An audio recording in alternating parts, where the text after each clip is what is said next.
Good afternoon. My name is Lamy. I'm a cardiac surgeon. I work in Hamilton, the Hamilton Health Science, and also McMaster University.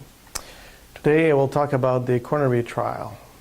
The background for the coronary trial, which is off-pump CABG surgery versus on-pump CABG surgery, is the fact that on-pump, which has been the gold standard for so many years, as its rate of mortality and morbidity that's coming from the use of the cardiopulmonary bypass and the aortic cross-clamping.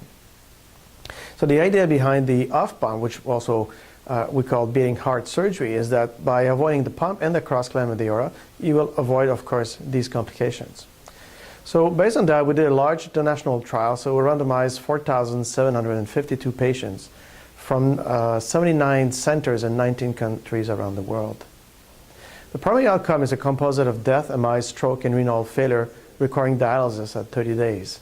So we reported these results about last year, actually. But this year, we're coming back to report the one-year result. And we're doing this to be in the direct comparison with the Ruby trial, which also reported their one-year result in 2009. So basically, it's very simple. Overall, the trial is very neutral. So there's no difference in the primary outcome between off-pump and on-pump CABG.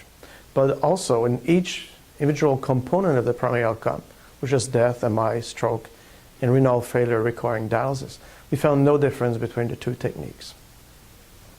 As well, we'll look at other outcomes like angina, cardiovascular mortality, PCI, redo CABG, and also redo revascularization either by PCI or by CABG, and we found no difference between the two techniques.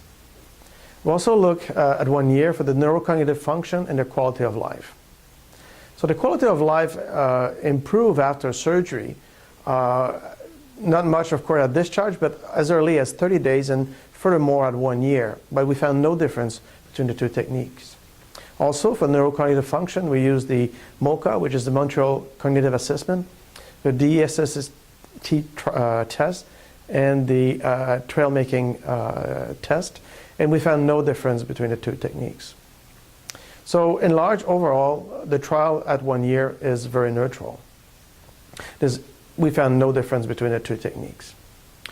The trial is still ongoing. We're going for a total of 5 years as planned. And at this point in time, I must say that it would be a good opportunity for surgeons to master both techniques. We've done some post-hoc analysis that will be released in the future, but they indicate that patients with low risk tend to do better with on-pump, while patients with moderate and severe risk tend to do better with off-pump.